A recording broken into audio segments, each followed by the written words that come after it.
Assalamualaikum.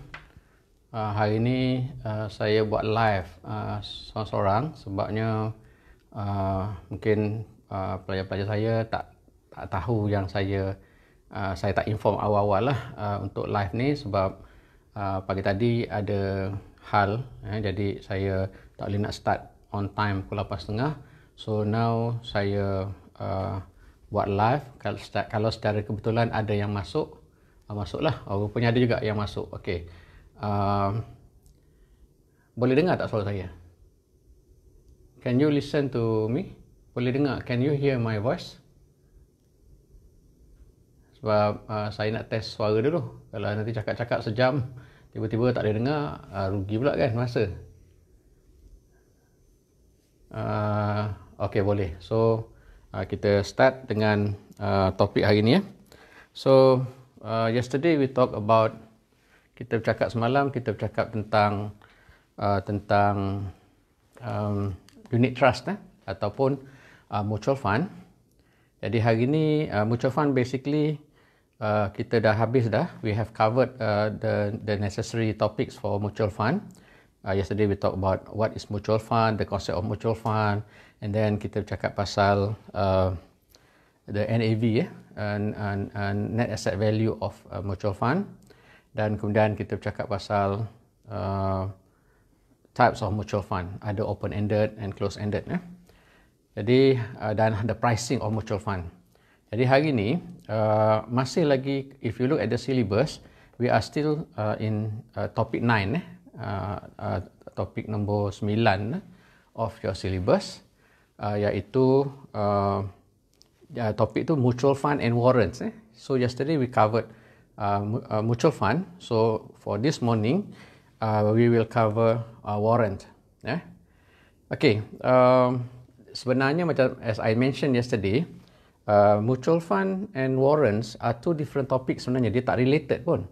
Dia bukan kata ada berkaitan ataupun ada berkaitan antara mutual fund and warrant ni, tapi dia, when they design the syllabus, they put these two topics together, which is, to me, is quite misleading lah. Sepatutnya mereka kena letak topik itu berbeza. Maknanya mutual fund satu topik dan warrant adalah topik lain lah, kan? Barulah orang tak keliru, orang ingatkan topik itu sama. Sebenarnya tidak. Jadi kadang-kadang these things nampak macam remeh, tetapi sebenarnya tak remeh kerana dia akan mempengaruhi the way you understand the topics, kan? Okey. Secara umumnya mutual fund pula, warrant ataupun rights, warrant,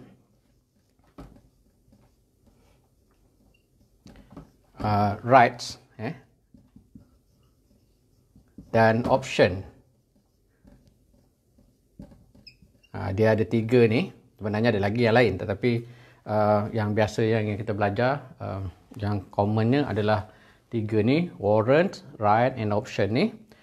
Dia ada dalam satu kategori yang dipanggil financial derivative. Mungkin awak pernah dengar perkataan derivative. So generally speaking, benda ini adalah masuk dalam satu kategori umum yang dipanggil sebagai derivative. The word derivative come from the word derived from, diperolehi dari, kalau dalam bahasa Melayu, diperolehi dari. Jadi perkataan derivative maksudnya diperolehi dari. Contohnya, katalah in the context of bahasa, katakanlah glove, rubber glove, kan? Glove getah ataupun sarung tangan getah is derived from getah, kan? Susu getah, latex, from latex, kan? Jadi rubber glove is a derivative of latex. Latex means susu getah, kan? Jadi sarung tangan getah diperolehi dari susu getah. So derivative ni sebenarnya diperolehi daripada saham dia. Sebab tu kalau istilah yang orang biasa guna, kalau those who play in the stock market, kalau kat Malaysia lah, in the context of Malaysia ni, dia panggil saham ibu dan anak. So derivative ni adalah anak. Sebab tu kalau even dalam bahasa finance yang biasa kalau baca financial report dan sebagainya pun dia panggil gitu juga. Derivative and mother share dia panggil. Mother share, saham ibu. Maknanya itu saham ibu lah. Baru daripada ibu baru lahir anak kan. Jadi warrant adalah is a form of derivative. Nanti awak ambil paper derivative nanti kan. Kalau student finance, student degree finance, tak tahu awak ambil ataupun dah ambil ke. Tetapi maknanya along the dalam syllabus tu ada topik on derivative, which is pening juga lah. Dr. Karamin ajar kan. Okay. Kalau tak silap saya lah Dr. Karamin. Okay, yang tu panjang dah dia punya introduction. Tetapi secara umumnya derivative ini nilai dia bergantung kepada nilai mother share ataupun nilai saham asal tu. Contoh saya bagi contoh tadi, glove tadi kan, sarung tangan getah tadi. Harga sarung tangan getah ya, bergantung kepada harga susu getah kan. Kalau katakanlah harga susu getah tu mahal, maka nak buat sarung tangan getah pun harga sarung tangan getah akan jadi mahal kan. Jadi samalah juga konsepnya bila kita menilai derivatif, nilai derivatif itu in the context of kelas yang kita akan belajar nanti, kita akan belajar warrant lah. Kita tak belajar right, kita tak belajar option. Jadi kita akan belajar warrant saja. Jadi nilai warrant itu, since warrant is a form of derivative, adalah sebenarnya bergantung kepada nilai mother share dia, saham ibu dia. Ya. Kalau you tak faham apa itu saham ibu dan warrant, nanti saya akan terangkan bila kita as we go along, kita akan belajarlah benda ni. Saya nak tengok masuk ke tidak saya punya tulisan dalam tu, whiteboard tu. Masuk kan? Okey. Jadi segini, saya nak bagi for the purpose of our class, ya. For the purpose of our class, kita hanya belajar satu bentuk derivative saja, which is warrant, warrant. Jadi we don't study right, we don't study option, ya. Jadi kita hanya belajar warrant saja. Kenapa kita hanya belajar warrant saja? Sebab syllabus kata kita belajar warrant saja. Kalau nak belajar lebih lagi, boleh saja atas minat kan. Tetapi sekarang ni our focus is on the syllabus. Ya. Kalau awak tak jumpa belajar topik-topik ni semua di kuliah maghrib ke, di masjid ke, tak ada. Ya. Jadi awak kena belajar berguru dengan guru yang betul. Kan? Guru yang betul. Okey. What is a warrant? What is a warrant? Saya bagi by definition, of course now definition sebenarnya kalau saya tak tulis pun atas kertas atau atas whiteboard, you Google je a definition of warrant and then you can get a very concise definition of warrant. So there's no need for you to take notes apa whatever saya tulis dan sebagainya. Tapi awak kata kalau macam tu, saya tak prof tak payah tulis lah atas whiteboard. Tapi dah jadi habit kan, dah 30 tahun mengajar, memang mengajar dengan pensel, dengan marker ni, dengan marker, jadi kita jadi habit perangai kita create tulis. Sebenarnya zaman sekarang ni, if you simply Google saja, you akan dapat lah, most of the time you akan dapat apa yang you nak tu. Okey, tapi saya tulis juga warrant. Warrant is the right. Warrant is the right to buy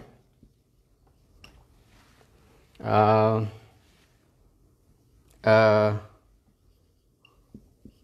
certain number of shares at a certain price during a certain period of time. So if you look at the definition given here, warrant is the right to buy a certain number of shares at a certain price during a certain period of time. Bermakna these three elements mesti ada lah.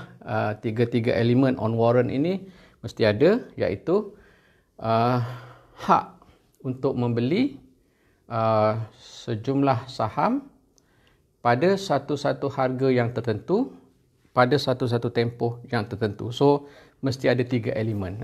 3 elemen. Okay.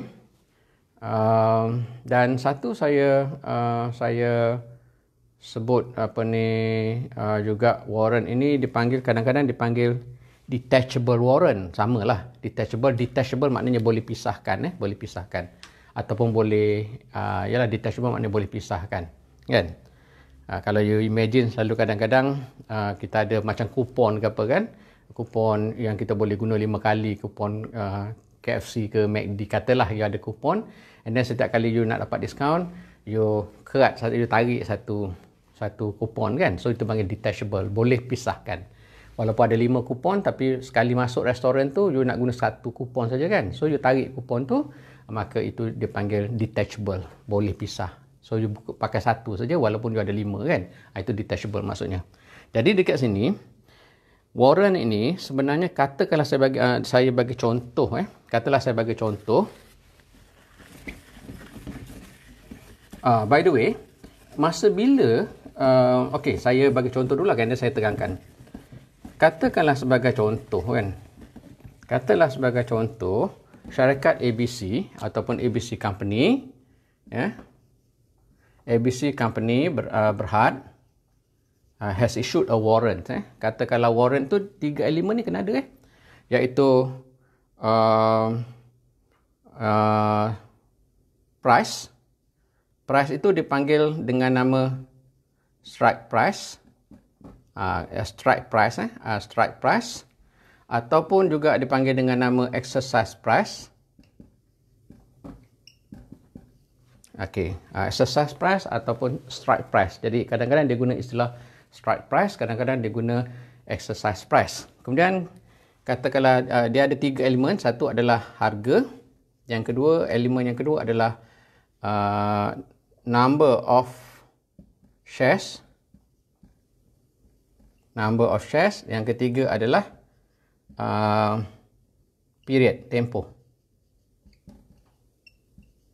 Katakanlah sebagai contoh, ABC Company ni has issued a warrant yang membolehkan kita, sesiapa yang memegang warrant itu, membeli 1 unit saham syarikat itu, syarikat ABC, pada harga, katakanlah pada harga RM3 dalam tempoh 2 bulan, katakan.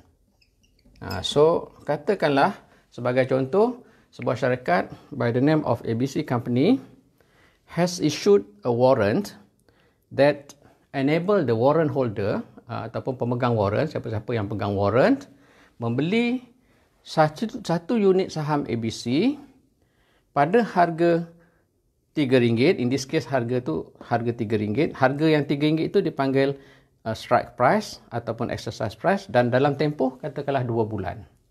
60 hari 60 hari. Okay, first of all, before we go further, saya nak terangkan pada you masa bila warrant ini dikeluarkan, masa bila warrant ini dikeluarkan. Kalau you baca lah, you baca dalam ataupun you Google, warrant ini biasanya dia panggil sebagai sweetener, pelaris. Sweetener, sweet kan, sweet manis kan, sweetener, pelaris. Dia panggil sebagai pelaris. Apa itu, macam mana pula konsep pelaris ni ataupun sweetener ni? Dia macam ni. Saya bagi you analogi begini Katakanlah sebagai contoh, saya bagi contoh kupon KFC jugalah, senang, ataupun kupon McD kan. You pergi kedai kasut, katakan for example you pergi kedai kasut dan ada kasut yang nak dijual kan. Of course lah, ada pergi kedai kasut. Kalau you pergi kedai kasut ada ikan yang nak dijual kan. Kalau you pergi kedai kasut mestilah ada kasut untuk dijual.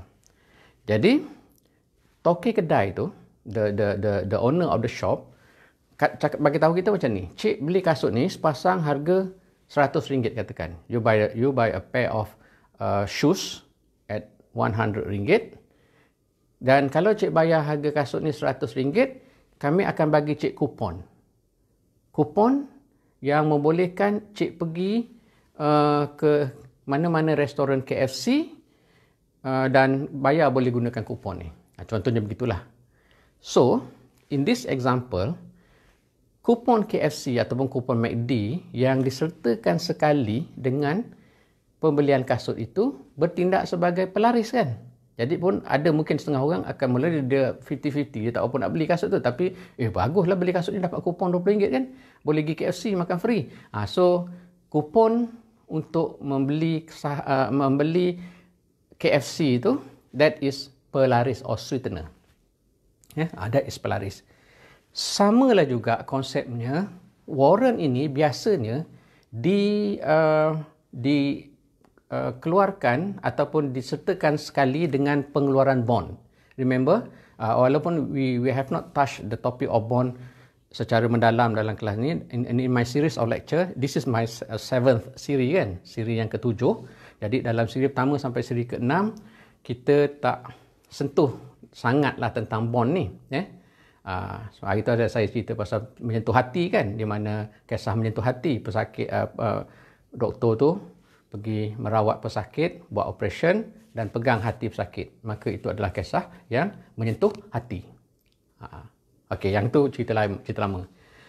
Sekarang ni, bila kita bercakap pasal pengeluaran bond, syarikat nak keluarkan bond as an alternative to raise capital. Ingat, dalam 6 siri yang sebelum ni, kita bercakap pasal the issuance of common stock dan sebagainya. Itu satu cara lah nak dapatkan modal. Tetapi ada cara satu lagi, iaitu dengan mengeluarkan bond. Whoever buy the bonds will become the creditor of the company, pemiutang kepada syarikat. Nak suruh bond tu laku, nak attract orang supaya membeli bond yang dikeluarkan oleh syarikat tu, sebab kalau bond itu tak laku, maka syarikat tak akan mencapai matlamat untuk menambahkan modal kan. Sebab orang syarikat keluarkan bond, orang beli bond, hasil penjualan bond itu adalah merupakan sumber modal syarikat. Banyak mana bond yang dijual laku, dan duit jualan bond itu will become the source of capital. Nak suruh laku bond itu, salah satu caranya adalah dengan attachkan warrant. Sebab apa? Warrant bertindak sebagai sweetener, pelaris. Tetapi, bila orang beli bond, orang dapat warrant. Warrant dan bond itu adalah dua perkara yang berbeza kan? Sebab itu dipanggil detachable. Detachable means boleh pisahkan, boleh pecahkan. Itu maksudnya. Okey. Ada juga ramai juga orang tengok so, walaupun saya tak bagi tahu pun ada juga 4-5 orang yang follow, sebab boleh dapat notification kot. Okey. Jadi berbalik kepada kisah kita, in this case maka katakanlah syarikat ABC dia keluarkan bond dan kemudiannya dia attach warrant dengan syarat-syarat begini. Okey. Satu, you akan tanya, adakah warrant ini semasa dikeluarkan oleh syarikat bersama-sama dengan pengeluaran bond, adakah mereka yang membeli bond itu kena bayar harga warrant tu? Jawapannya taklah. Jawapannya tidak. Warrant itu dapat secara percuma. Walau bagaimanapun, selepas warrant itu diperolehi, warrant itu boleh diniagakan, dijual. Sama macam contoh tadilah. Kalau orang tu beli kasut, dia dapat kupon untuk makan di KFC. Katalah kupon itu bernilai RM20. Jadi masa dia beli kasut, dia bayar harga kasut saja. Kupon dia dapat secara percuma. Betul tak? Tetapi selepas itu, dia ada kupon. So bila dia ada kupon, dalam contoh beli kasut tadi so when he has the coupon, or he or she has the coupon, he or she boleh sama ada pergi ke KFC, makan di KFC, bayar guna kupon, atau alternatively, kalau dia ni jenis tak suka makan KFC ataupun dia nak duit, dia nak tukarkan kupon itu jadi duit, dia boleh simply jual kupon itu kepada orang lain yang berminat nak beli.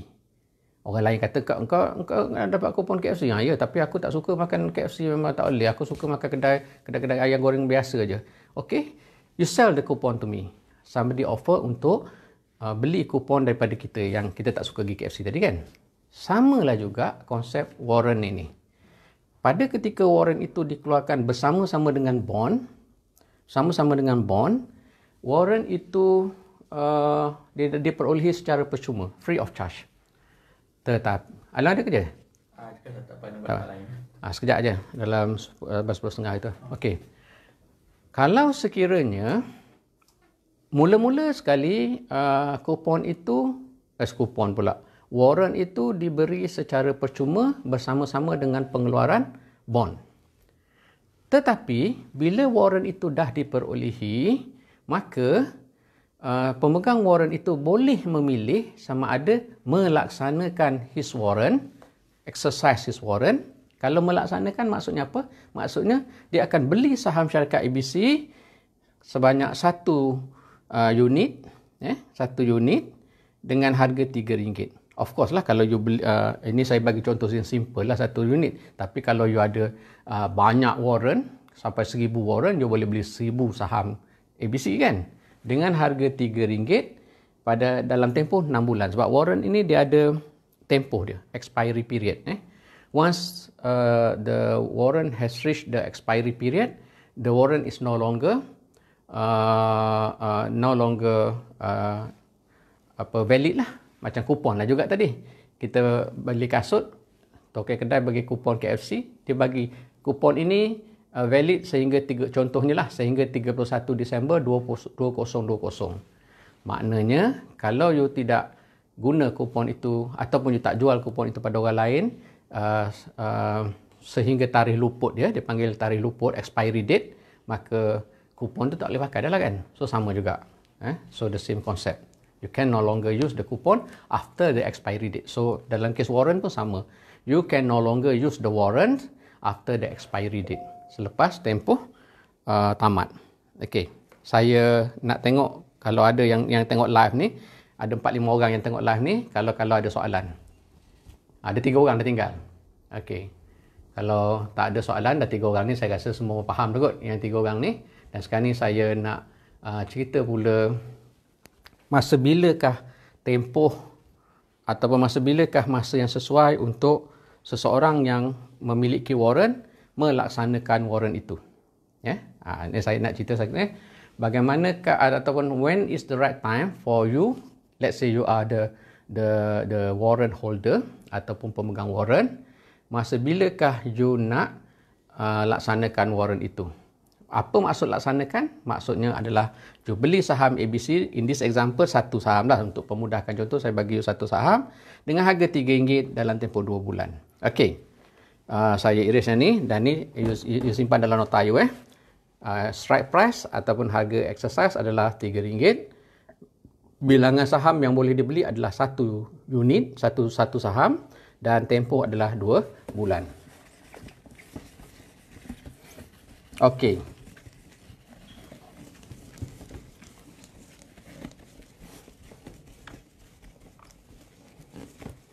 Satu mungkin you tanya saya, okey, kalaulah saya pegang warrant, kalau saya sebagai pemegang warrant dan saya memilih untuk laksanakan warrant saya ni, saya nak beli warrant itu dari siapa?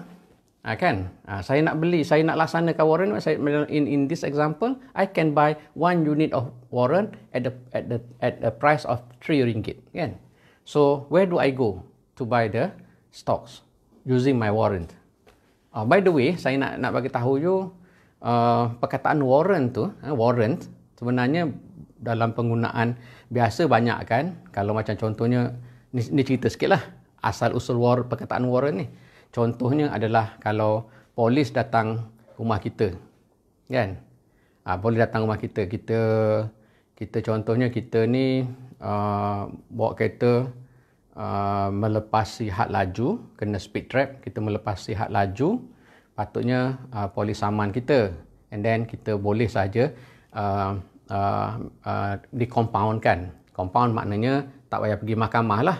Katalah polis compound kita 1,000, maka kita, macam contoh orang sekarang ni COVID ni kan, kalau kita pergi tempat sesak tak pakai mask, polis compound kita 1,000 contohnya. So kita bayar 1,000, maka kita lepaslah.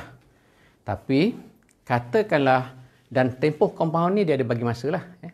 Kalau sekiranya you kena bayar by certain period of time. Katalah paling lewat pada 30 November contohnya. Compound itu perlu bayar. You ignore, you buat tak tahu. Kan? You buat tak tahu. Dan kemudiannya sampai 30 November you ignore, maka you akan dipanggil ke mahkamah untuk dibicarakan. Kalau kita tak nak bayar compound, kita akan dipanggil ke mahkamah untuk dibicarakan. Akan sampai notis ke mahkamah, you tuan, nama sekian-sekian, IC sekian-sekian, diminta hadir ke mahkamah untuk perbicaraan sebab you tak nak bayar compound. Okey, kalau you pergi ke mahkamah, you bolehlah membuat pengakuan bersalah ataupun pengakuan tak bersalah, minta dibicarakan. Kalau minta dibicarakan, mahkamah akan tetapkanlah pula kemudian sekian-sekian hari bulan you kena datang untuk perbicaraan. Kalau you mengaku bersalah, mahkamah akan letakkan hukuman, jatuhkan hukuman pada kita. Okey. Awak kata ni apa ni? Cerita pasal mahkamah pasal apa? Sedangkan kita belajar pasal warrant. Ini cerita pasal warrant ni. Tak sampai lagi. Awak kata bila? Tak sampai. Sabar. Kan? Katakanlah you tak pergi ke mahkamah. You tak pergi ke mahkamah. You fail to appear during hari perbicaraan. Kalau you fail to turn up during perbicaraan, mahkamah akan keluarkan warrant tangkap. Itu warrant. Ni baru sama persamaan dengan warrant ni. Warrant. Jadi, warrant tangkap, polis tahu dah alamat rumah kita sekian, maka dia akan pergi ke rumah kita, ketuk pintu dan tunjukkan dekat apa ni kita, dia tunjukkan pada kita, cik, kami ada warrant untuk tangkap cik. Kalau awak lawan, awak kena gari, kan? Okey. So dia akan tangkap kita dan bawa ke mahkamah, dan kalau mahkamah arahkan perintah reman, kena masuklah lock up kita, kan? The similarity of the word warrant adalah sesuatu yang kita tunjukkan. Macam dalam kes contoh tadi, polis tunjukkan kepada kita, ini warrant tangkap. Kan? Warrant tangkap. Jadi warrant ini adalah memberikan hak kepada polis untuk tangkap kita. Kan? Kalau biasa-biasa dulu pernah dengar dengan perkataan warrant, kalau macam apa, orang kerja-kerja polis ke, bukan polis, tentera ke apa, dia tak bayar tambang, nak balik ke kampung, adalah peruntukan untuk balik ke kampung, dia tak boleh bayar tambang, dia guna warrant. Jadi warrant ini adalah hak, kan? Hak. So daripada situlah perkataan warrant ini diguna pakai dalam kes saham ni. Hak, warrant. Okey. Panjang lebar dah cerita saya asal usul warrant tu. Kan? Harap-harapnya dengan penerangan ini it will dia akan mengukuhkan lagi keimanan awak dalam menghadapi pancaroba. Kan? Harap-harapnya dengan penerangan ini dia akan memberikan better understanding to all of you lah on warrant ni. Okey. Pergi pula pada cerita kita. Tengok saya cerita, saya ngajar banyak cerita lain, dan awak pun dah jauh kan, merayap sana kemari, saya tarik balik awak ke jalan yang benar. Tarik balik cerita kita ni. Okey. Sekarang ni katakanlah tadi you dah dapat warrant yang membolehkan you membeli saham ABC satu unit. Dengan satu warrant yang you ada, you boleh beli satu unit saham ABC pada harga RM3. Nak beli kat mana?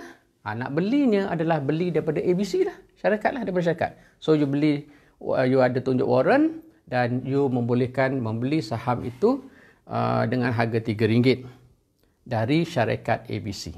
Okey. Masa bilakah masa yang sesuai untuk beli saham ABC ni?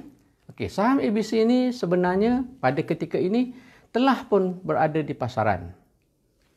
ABC shares are being traded in the stock market, di Bursa Malaysia. Setiap hari saham ABC diurus niagakan di Bursa Malaysia.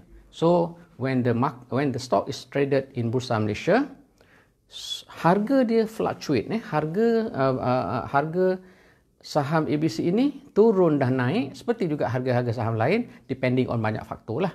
The most important ada yang saya selalu sebut, harga ditentukan oleh supply and demand, kan? Okey. You tengok harga saham ABC ni setiap hari dan you monitor, dan kalaulah sekiranya harga saham ABC katakanlah pada ketika ini harga dia adalah RM2. Ingat you punya strike price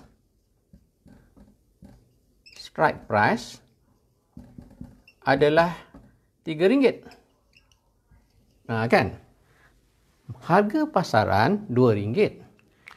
Harga exercise price ataupun strike price ataupun exercise price adalah harga yang you kena bayar kalau you nak gunakan warrant itu, adalah RM3.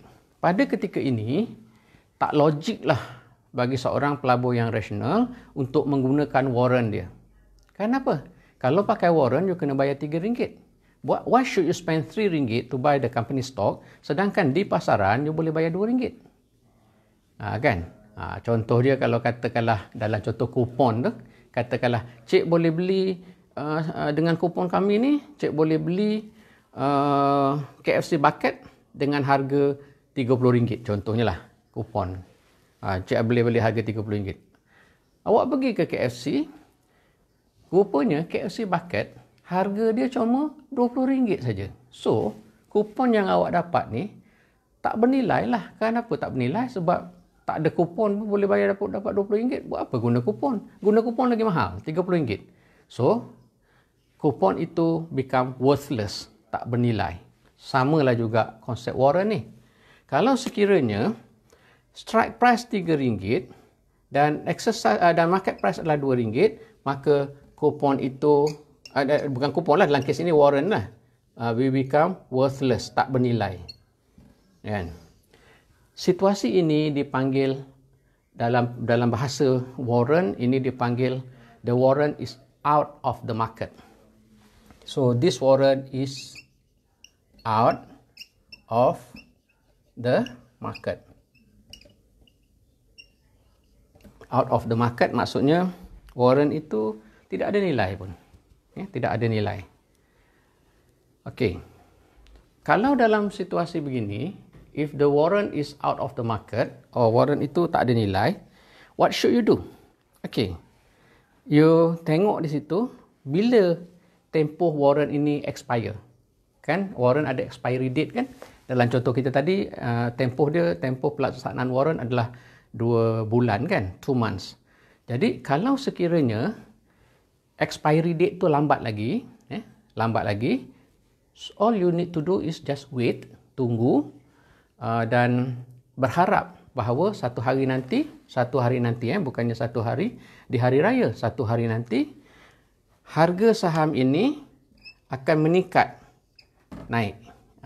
Kan? Kalau harga saham ini meningkat naik di pasaran, melebihi daripada strike price, pada masa itu, barulah it makes sense for you to exercise the warrant.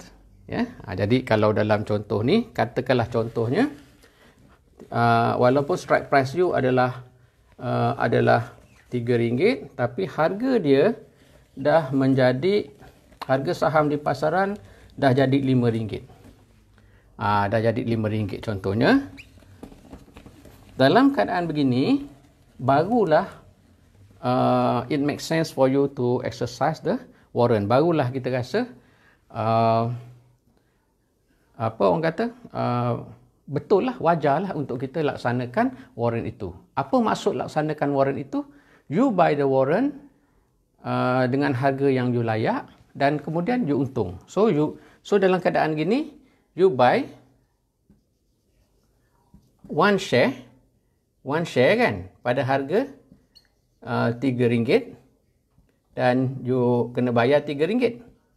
Tapi pada masa itu harga di pasaran adalah RM5. So kalau you jual, you akan jual saham itu dengan harga RM5 dan sekarang ni untuk saham itu you akan untung RM2. You akan untung RM2. Kan? Sebab harga dia di pasaran adalah RM5, tapi bila you gunakan warrant, you hanya perlu bayar RM3. Jadi you bayar RM3 dan you dapat saham pada harga RM3 dan pada ketika itu harga dia di pasaran adalah RM5. So you boleh jual pada harga RM5 dan you dapat untung RM2. So this is your profit. So this is your profit. So you will have a profit of RM2. Situasi begini di mana market price of the share is higher than the strike price of the warrant, ini adalah dipanggil in the market. Kalau tadi out of the market kan. So dalam keadaan begini kita panggil warrant itu is in the market. Bukan is in the market. Tadi salah sebut. Is in the money. Yang tadi tu out of the money. Tadi saya tulis out of the money ke out of the market. Sebenarnya yang tadi itu out of the money, yang ini in the money. Ada duit lah maksudnya. In the money maksudnya boleh buat duit. Tadi out of the money. Kalau saya tulis out of the market tu salah lah. Saya dah tak ingat tadi. In the money. Yang tadi itu adalah out of the money. Yang ini adalah in the money. In the money maksudnya awak boleh buat duit daripada penggunaan warrant itu. Okay. Saya rasa it's quite clear lah. Ada apa-apa soalan? Tinggal 2 orang. Saya rasa adalah kot soalan. Soalan apa ni, nanti kalau you tengok balik dan kalau you ada soalan, you boleh tanya kemudian. Okey. Kita sambung lagi, sikit lagi discussion kita tentang warrant ni. Orang yang mempunyai warrant, dia boleh sama ada, dia ada 3 pilihan. Okey.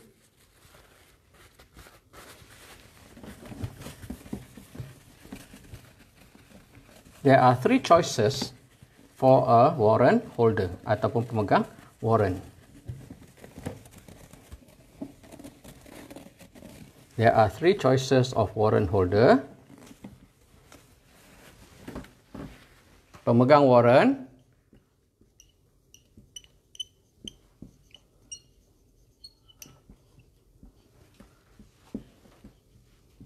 okey. Pemegang warrant boleh lakukan salah satu daripada 3 tindakan ini. Yang pertama adalah he exercise his warrant. Exercise the warrant. Ya. Maksudnya adalah kalau dia layak beli saham pada harga RM3 gunakan warrant, dan pada ketika market tinggi, harga saham di pasaran tinggi, so he exercise the warrant, dia akan beli pada harga RM3 dan dia buat untung. Yang keduanya adalah he can sell the warrant. He can sell the warrant. He can sell the warrant, dia boleh jual warrant itu. Dan yang ketiganya adalah let the warrant expire.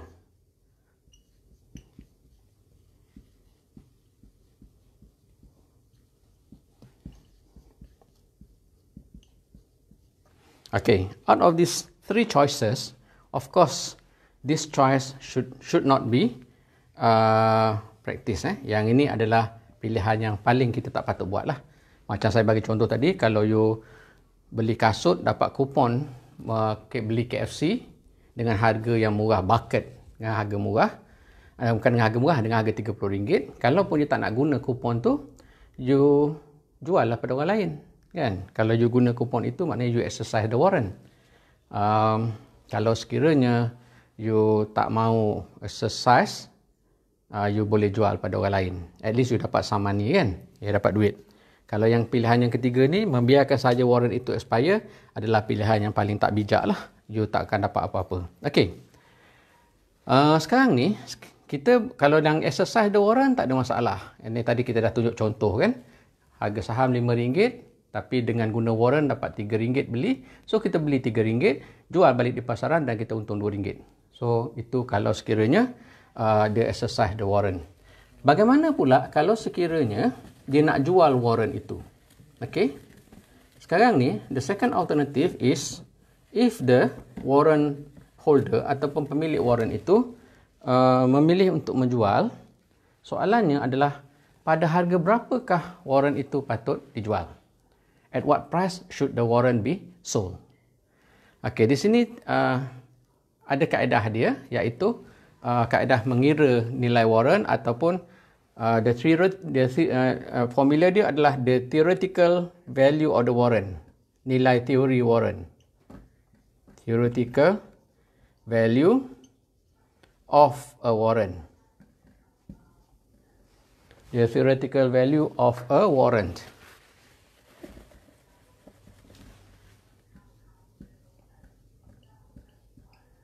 Jadi kalau nak tahu the theoretical value ataupun nilai teori warrant itu adalah strike price, bukan market price of the share,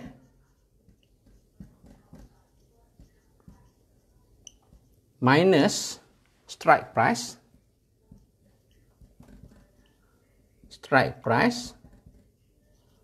okay, multiply by exercise ratio.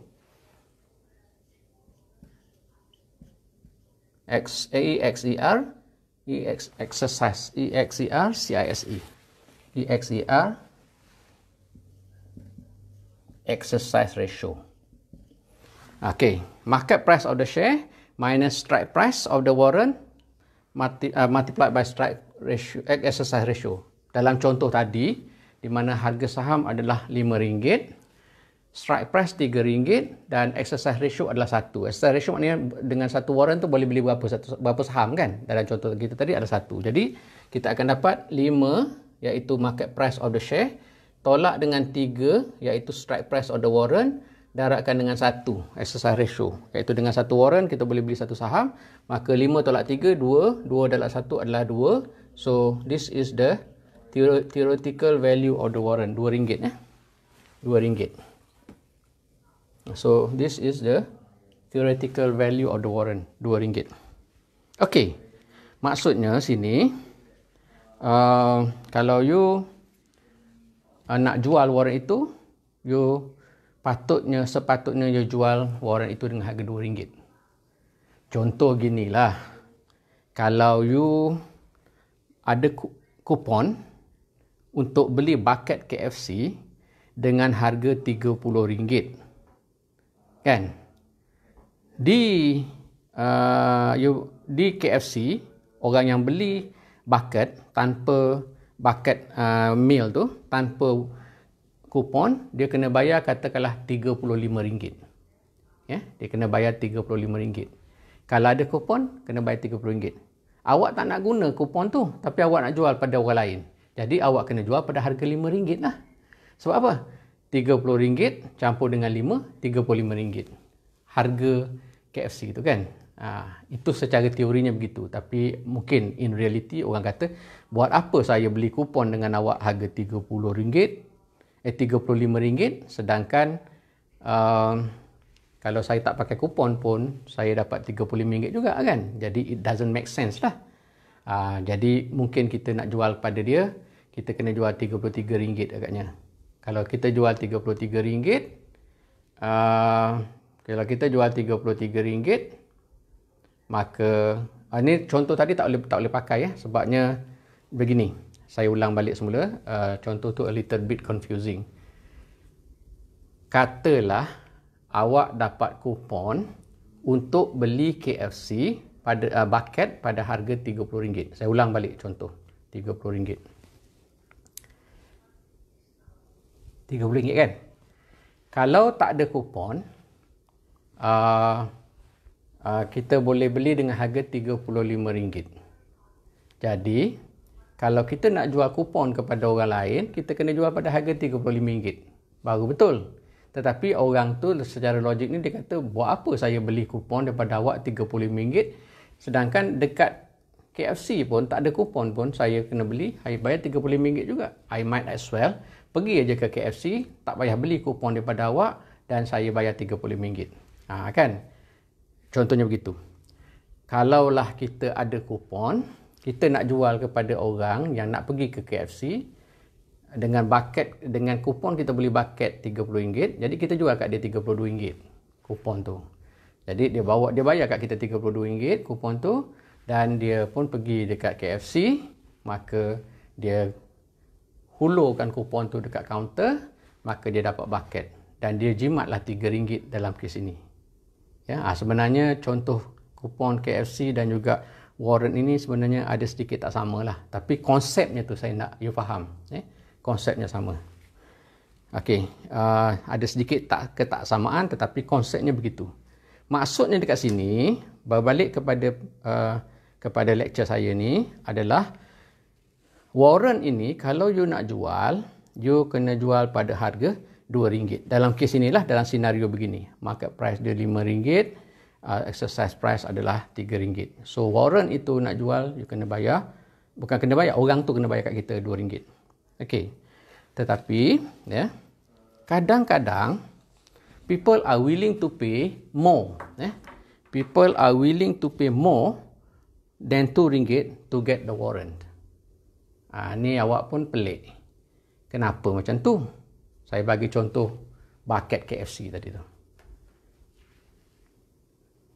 Kalaulah dengan kupon KFC, awak boleh beli KFC harga 30. Kalaulah tanpa kupon KFC, you kena bayar RM35. Jadi, orang hanya sanggup bayar kupon kepada kita maksimum RM35. Sebab apa? Sebab itulah sebenarnya harga yang dia terpaksa bayar juga kalau sekiranya dia bayar di kaunter tak pakai kupon. Tetapi awak imagine begini. Katakanlah ada ura-ura di mana starting minggu depan KFC nak naikkan harga bucket dia tu. Daripada RM35 menjadi RM45. Ada ura-ura sesiapa yang beli bucket KFC akan kena bayar RM40. RM40 40 ke RM45 saya sebut ni. Katalah RM40. Jadi awak yang ada kupon, awak boleh jual kepada siapa yang nak beli kupon kita pada harga lebih daripada RM30. Walaupun sekarang ni sebenarnya kalau beli dekat kaunter RM35 saja. Tanpa kupon pun. Tetapi awak boleh jual dekat orang lain pada harga mungkin RM37. Kenapa? Minggu depan bucket dah jadi RM40 dah. Tanpa kupon. Dia punya cerita macam tu. Awak pening Kalau awak pening tak apa, awak tengok saya punya penerangan ini berulang-ulang kali. Penerangan saya berulang-ulang kali. Nanti awak tak akan pening. Ataupun mungkin awak bertambah-tambah pening. Tak tahulah masa tu betul. Okey. Berbalik kepada discussion kita. Walaupun secara teorinya dalam keadaan begini, dalam contoh yang saya bagi tadi, dalam keadaan yang begini, harga saham adalah RM5. RM5 sedangkan strike price RM3 dengan exercise ratio of 1, orang sanggup bayar warrant itu dengan harga RM2 lah kalau nak beli warrant tu. Tetapi some people are willing to pay more than that. Mungkin some people sanggup bayar warrant itu dengan harga RM3. Kan? Kenapa dia sanggup bayar RM3? Maknanya lebih tinggi daripada harga nilai sebenar warrant itu. Ini because of adanya unsur-unsur spekulasi. Macam tadilah kupon KFC tadilah. Walaupun sebenarnya nilai dia RM35 saja, tetapi ada orang yang sanggup bayar RM37 untuk dapatkan kupon daripada kita, sedangkan nilai sebenar kupon hanya RM35 saja kan? Kerana minggu depan dia tahu bahawa KFC akan naikkan harga bucket menjadi RM40. Jadi dia bayar kat kita kupon RM37. Sama juga dalam kes ini. Walaupun nilai intrinsik dia adalah ataupun nilai teori, the theoretical value of the warrant is RM2, tetapi some people are willing to pay more than that. Sebab you kena ingat warrant ini nilai dia ditentukan oleh supply and demand juga. Katakanlah market price of the warrant, walaupun tadi kita dah kira, sebenarnya patutnya saya tak mahu keliru dengan RM3 strike price ni, takut awak keliru. Jadi kita katalah market price of the warrant adalah RM2.50. Some people are willing to pay more than the theoretical value of the warrant. Tadi kita calculate the theoretical value of the warrant is only RM2, kan? Tapi some people are willing to pay more than that, RM250. Kenapa? Kerana mereka menjangkakan harga saham di pasaran akan naik lebih tinggi daripada RM5 di masa akan datang. Awak imagine kalau tadi RM5 kan? Kalau katakanlah harga saham di pasaran menjadi 7 tolak 3, 7 ni harga pasaran naik. Tadi saya bagi contoh 5 kan? Sekarang dah naik jadi 7 tolak 3, 3 ni adalah strike price, darab dengan 1 exercise ratio dan kita akan dapat RM4. Jadi orang tu yang sanggup bayar pada harga lebih daripada nilai teori warrant itu ataupun nilai secara teori nilai itu RM2 kan. People are willing to pay more than RM2, dia bayar RM2.50 kerana dia jangka dia akan untung lagi sebab minggu depan ataupun minggu 2 minggu akan datang harga saham akan naik daripada 5 kepada 7 dan nilai warrant itu akan meningkat. Apabila berlakunya peningkatan market price, maka nilai warrant itu juga akan meningkat. Okey. Itu maksud kenapa people are willing to pay more than the theoretical value of the warrant. Kalau sekiranya tadi kita kira the theoretical value of the warrant adalah RM2. The theoretical value of the warrant adalah RM2.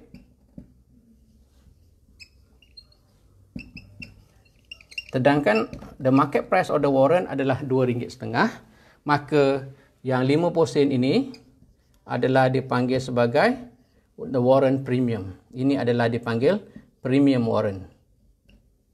Ini adalah warrant premium. Okey. Kenapa orang sanggup bayar? Macam saya kata, kenapa people are willing to pay more than the theoretical value of the warrant? Because of unsur-unsur spekulasi.